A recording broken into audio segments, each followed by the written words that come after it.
Taong 2015, natatandaan ko pa, naglalakad ako sa Commonwealth sa Quezon City. Di ko alam kung anong part ng Commonwealth, basta lakad lang ako ng lakad.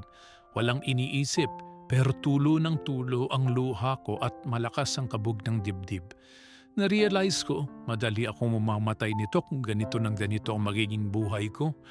Wala naman akong dapat ikalungkot. Successful ang business ko, may sariling bahay, sasakyan at pera sa bangko. Pero bakit ako tinatamaan ng ganitong palungkutan at pangamba halos araw-araw? Paggising ko pa lang sa umaga, ang una kong nararamdaman ay kabog sa dibdib dahil sa mga bagay na kailangan kong harapin. Madadali ang buhay ko nito. Napagtanto ko na sa karangyaang hawak ko, hindi ako masaya sa ginagawa ko.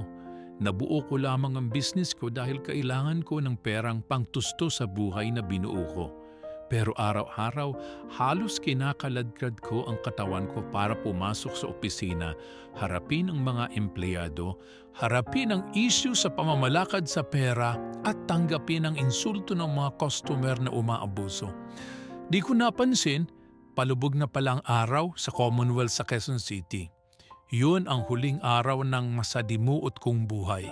Kinabukasan, nag-announce ako sa opisina na sa loob ng isang buwan ay isasara ko na ang business ko. At mula nang ginawa ko ito, tinanggap ko lahat ng galit ng lahat ng taong nakapaligid sa akin. Binayaran ko ang lahat ng kailangang bayaran, kinausap ang kailangang kausapin, ibinenta ko lahat ng bagay sa opisina hanggang sa kaliit-liitang bagay. Para mabayaran ang loan sa bangko, ibinenta ko ang bahay, kotse at mga bagay na luho. Ibinigay ko ang separation pay sa mga empleyado, pati na sa mga kasambahay. Matapos kong gawin ang lahat ng ito, bumalik ako sa dati noong nagsisimula pa lamang akong bumuo ng sarili kong karir. Simple, nagko-commute at kumakain sa kasyang budget. Napaiyak akong uli. Pero hindi dahil sa kalungkutan, kung hindi dahil sa nararamdaman kong gaan ng loob. Bumalik ako sa isang bagay kung saan nagsimula ang lahat, sa pagiging artist. Gusto kong mag-drawing, gusto kong bumalik sa pag-arte sa entablado, gusto kong kumanta, magpinta, mag-create ng mga art galing sa materialis na para sa iba-iba basura. Noon, kung nagtatrabaho ako mula alas 9 hanggang alas 5 ng hapon, ngayon nagtatrabaho ako halos 12 to 15 hours para kumita.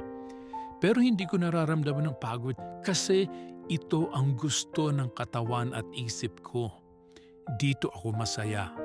Hindi ko nararamdaman na nagtatrabaho ako dahil nag-e-enjoy ako sa bawat oras na ginugugol ko sa ginagawa ko.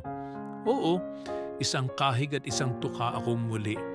Pero hindi ko maipagpapalit ang kaligayahan at katahimikang tinatamasa ko ngayon.